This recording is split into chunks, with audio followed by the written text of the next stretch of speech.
Hi, my name is George Galarza, and today we will be discussing the dissertation case analysis titled Representative Bureaucracy in the States, an examination of male and female cabinet secretaries by Dr. Jessica McGuire. The dissertation focuses on the struggles women have endured for many years. Women have been underrepresented in all levels of government, which executive and legislative actions have done little or not enough to increase equality in public sectors. This leads us to a problem. The bureaucracy is limited and inconsistent, and that is because different groups think and act differently, causing the interests of the majority to overshadow everyone else.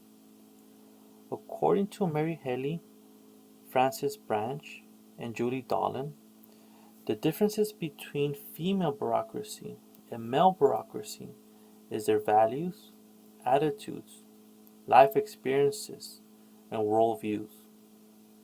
This is a problem because diversity in government is limited. In order to truly have equal representation, there should be equality that benefits all groups and not just the majority. Traditionally, men have dominated in all levels of government for many years.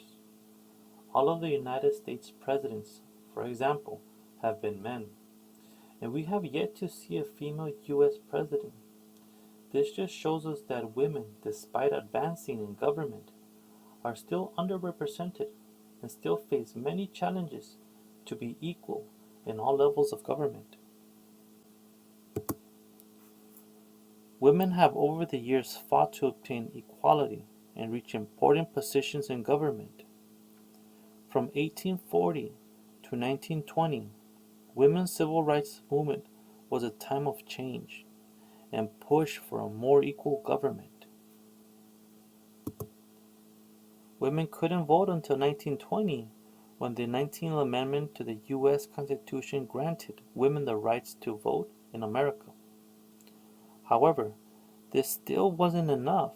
Women continued to prove their ability in World War II by taking the jobs of men during the war. But even as we become a more progressive society, women still have a limited representation within bureaucratic system. So the purpose of this dissertation is to do a cross-sectional study that examines this active representation of state-level department heads by creating surveys from both male and female secretaries in all 50 states. The 710 surveys examines what are the priorities of each department heads and what policies best interest them. And finally, the results are used to further evaluate the link between passive and active representation. So we begin by examining the theory of representative bureaucracy. The theory of representative bureaucracy suggests that passive representation, or the extent to which a bureaucracy employs people of diverse social backgrounds, lead to active representation that pursues the policies that reflect the interests and desires of those people. In other words, this theory suggests that similar groups within public sector workforce should lead to policies that reflect the same interests of all groups, including those who live in a disadvantaged community. So representative bureaucracy can be divided into two parts: the passive representation and the active representation.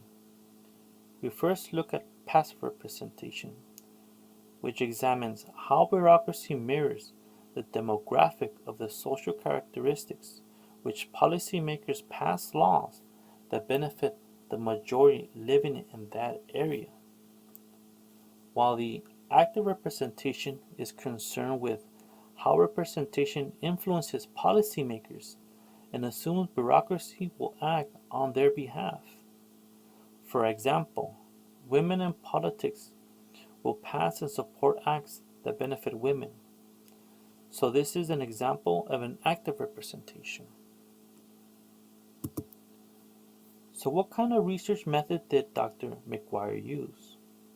Well, she used a qualitative analysis approach, since her research focused on understanding human behavior from the information perspective. The data is collected through participant interviews and 710 surveys. The author uses ordinary least square regression, which is a method that assumes a dependent variable that is in some way a linear function of the independent variable.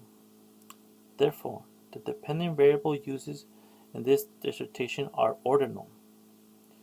The least square method is a mathematical analysis which finds the line of best fit for a data sheet. It also demonstrates a relationship between two tested areas. In this case, the areas being tested is to test whether the active representation is occurring at the top level of state departments, to test whether department heads prioritize policies that benefit women. It also tests whether department heads prioritize policies that benefit men and show support for funding that benefit men. And finally, to test if female department heads advance the interests of women more than men. The dissertation reveals interesting results. First, the data examined shows that female department heads prioritize other policies. Data also shows that males actually support more policies than females. And finally, both female and male support funding policies that benefit women. So in conclusion, the findings show that passive and active representation does not necessarily translate into supporting and passing policies that benefit women.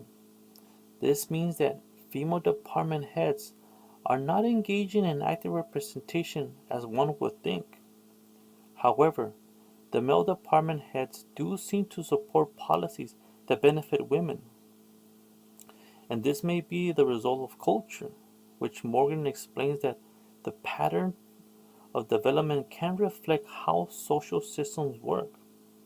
The legitimacy found in bureaucracy has created an identity which sees males in high levels of government compared to seeing women in high levels of government. The research also finds that bureaucracy attitudes affect policy making, which links between social origins and policy outputs. Areas for future research would be to study a larger population size. In addition, more evaluation can be done beyond appointed department heads, since appointed department heads may behave differently than elected females. For example, the difference between a mayor and a senator compared to a human resources worker or a worker who works in public works. Nevertheless, the bureaucracy system should represent everyone equally. But unfortunately, this isn't the case, especially for minorities.